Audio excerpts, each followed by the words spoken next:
नमस्कार, मैं बलजीत सिंह वालिया एका सोशल वेलफेयर फाउंडेशन का राष्ट्रीय महासचिव हूँ। मेरा संगठन भारत सरकार द्वारा रजिस्टर्ड है और मेरे संगठन के अंदर सबसे पहले हम जो है कुछ ऐसे कार्य करते हैं जिसमें भाई आम जनता की भलाई हो और किसी के साथ अन्याय हो। मुझे मेरे राष्ट्रीय अध्यक्ष श्री नरेंद्र सिंह जी द्वारा 2 तारीख को शाम मोबाइल पर आपके पास कल यानी 3 तारीख को एक महिला आ रही है जिसके साथ बहुत ज़्यादा अन्याय हो रहा है और उसके ऊपर किसी जीरकपुर की महिला ने हनी ट्रैप जैसे कुकृत्यों का आरोप लगाया। महिला का नाम क्या है जिसका? दिव्या ज्योति। कहाँ के रहने वाली है? ये जीरकपुर की ही रहने वाली है जी और मेरे पास ये कल पहुँचे हैं लगभग शाम को 3 बजे के। जो जिसके ऊपर इल्ज़ाम लगाया है। हाँ जी, वो कहाँ की है जिसके दिव्या ज्योति जो जीरकपुर की। इल्ज़ाम लगाया ज्योति ने। दिव्या ज्योति का ऊपर जो इल्ज़ाम लगाया है जी नरेंद्र कौर ने, उसके रिगार्डिंग इन्होंने आके अपनी सारी व्याख्या बताई है और मेरे को बहुत दुख के साथ कहना पड़ रहा है भी हमारे पत्रकार बंधुओं द्वारा बिना किसी किस्म की पुष्टि किए हुए ये खबर छापी। ठीक है जी, इसके बारे में मैंने सारी डिटेल ली है। डिटेल लेने के बाद मैंने RNI को एक पत्र लिखा है जो कि उन पत्रकार बंधुओं के बारे में भी है और उस प्रशासन के बारे में भी है जिन्होंने इसके बारे में कोई कार्रवाई नहीं की। ये पत्र जो है लगभग 8-9 पेज का है जिस पर दिव्या ज्योति नाम की महिला के हस्ताक्षर भी हैं जी। ठीक है जी, ठीक है। इसके साथ साथ मैंने जो चीज़ें इससे पूछी, इस गुड़िया ने मेरे को बताई, मेरी बच्ची के बराबर है। मैं कहना नहीं चाहता भाई इस पर पत्रकार बंधुओं द्वारा जो आरोप लगाए गए हैं उसकी को दे दूंगा। ठीक है जी, इस समय मेरे पास मौजूद नहीं है। गौर है वह अपने किसी निजी स्वार्थ के लिए कुछ गाड़ी से ना प्रॉपर्टी लिया उनकी गाड़ी में चाबी इनके पास है वैद्यनाथ वाला उसका नाम बने, कुछ ऐसे व्यक्तियों को गुमराह कर रही है जो पत्रकारिता से जुड़े हैं और उनको जो है गुमराह करके इस तरीके से पेश करना चाहती है अभी वो सच्चाई सामने आने से रुक जाती है। इसी के बारे में एक शिकायत मेरे द्वारा खुद तैयार करके जी मुख्यमंत्री पंजाब को लिखी गई है, DGP महोदय को लिखी गई है जी, जिसकी ये एक प्रति है और जिसमें जो है 19 पेज है।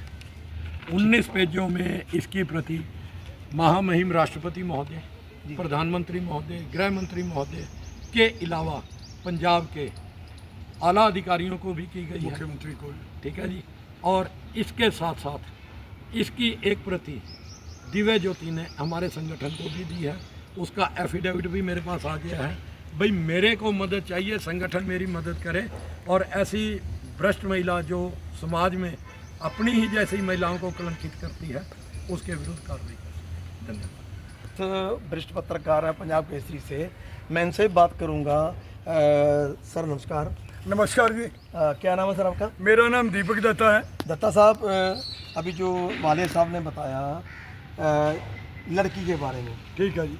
तो ये लड़कियों के जो केस आ रहे हैं इनके बारे में आप क्या कहना चाहेंगे? मैं देखो पहले तो आपको ये कहना चाहता हूँ कि मैं पंजाब केसरी का पत्रकार हूँ और उस अखबार का पत्रकार हूँ जिन्होंने इस देश के लिए, इस अखबार के लिए शहीदी दी।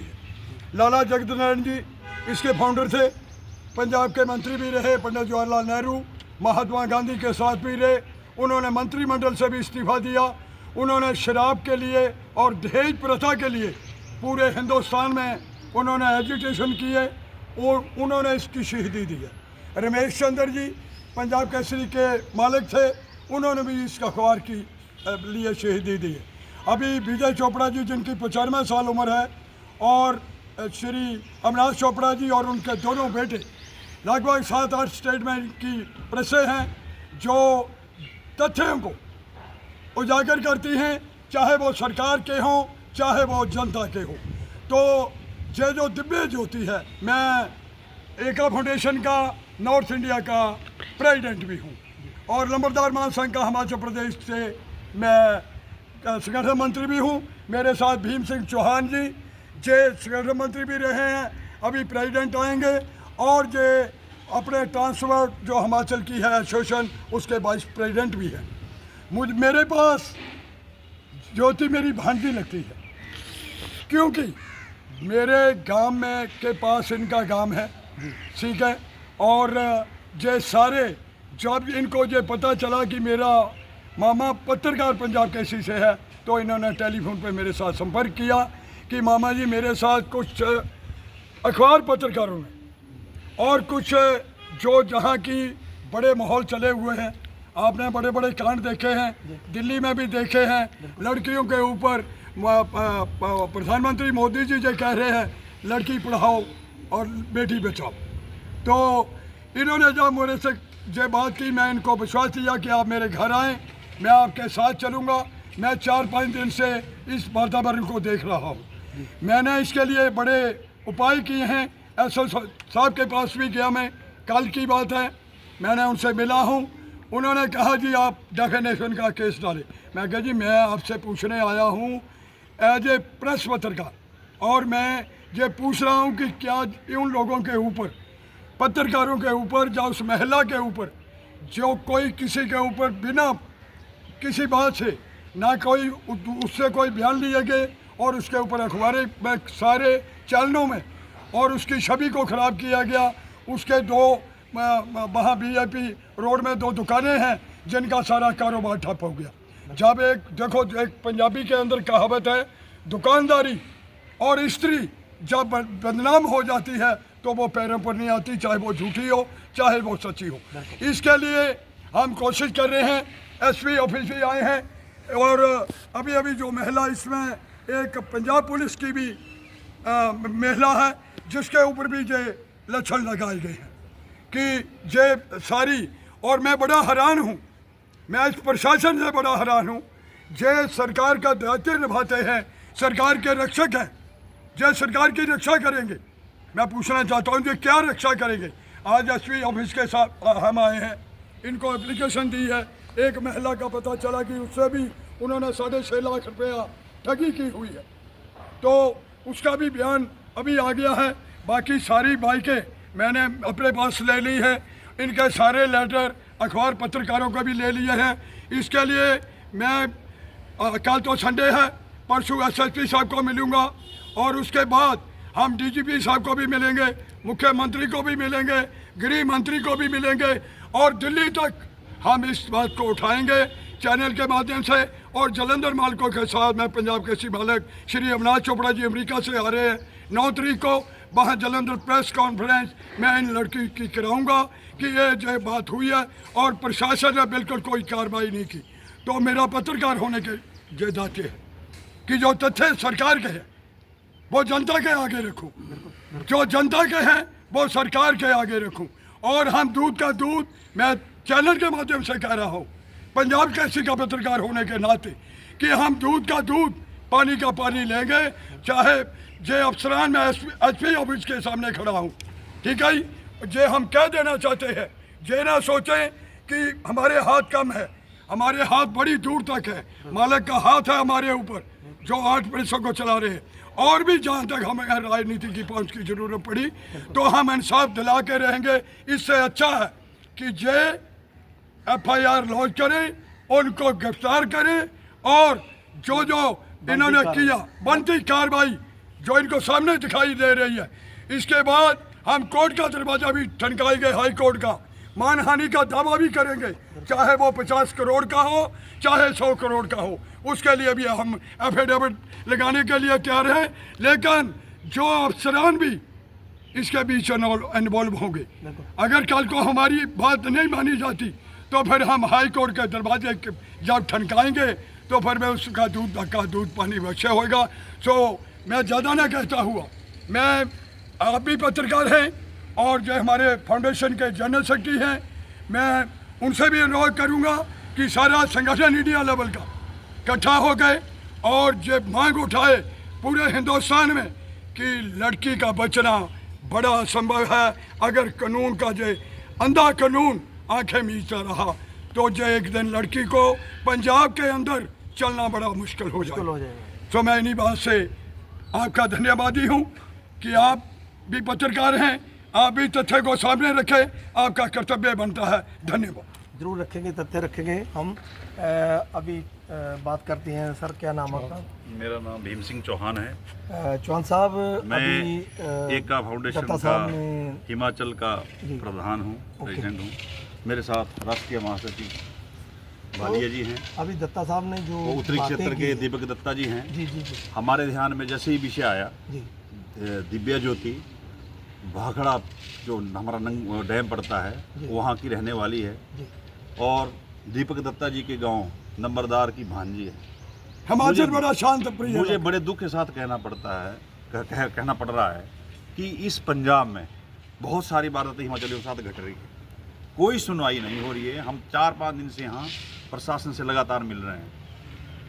ये तो मैं धन्यवादी हूँ अपने संगठन का, हमारे राष्ट्रीय अध्यक्ष नरेंद्र कुमार जी और महासचिव वालिया जी जो अम्बाला से हैं और नरेंद्र जी पंचकुला से हैं, जो हमारी इस बेटी की बेइज्जती और जो लांछन इसके ऊपर ये कहती है, जो आरोप मुझ पर लगाए अगर वो साबित होते हैं, मैं कहीं हूँ तो ठीक है, परंतु इनको किसने आज़ादी दे दी कि मेरे ऊपर इस तरह की लांछन। और मैं इस बात से भी क्या नाम हूँ कि पुलिस प्रशासन के ऊपर, पुलिस प्रशासन में रमन कौर के ऊपर भी ये आरोप लगाया गया है। किसके द्वारा? नरेंद्र कौर की एक लेडीज़ जो यहाँ काफ़ी वर्षों से धंधा कर रही है और लोगों से पैसे हटने का काम कर रही है। जितने भी इसके जितने सबूत हमें मिले हैं वो कोई कम नहीं है, परंतु फिर भी हमारी बात को नहीं सुना जा रहा है। इसलिए हमारा जो राष्ट्रीय संगठन है वो इस बीच में आया है। चौहान साहब, और अभी जो आप बोल रहे हैं कि नरेंद्र कौर ने जो अभी गलत काम कर रही काजी से, तो इसके ऊपर आप अभी एक्शन क्या लेंगे? आपका जो आगे की प्लानिंग क्या है? हमने जो भी है, हमारा जो राष्ट्रीय संगठन है जी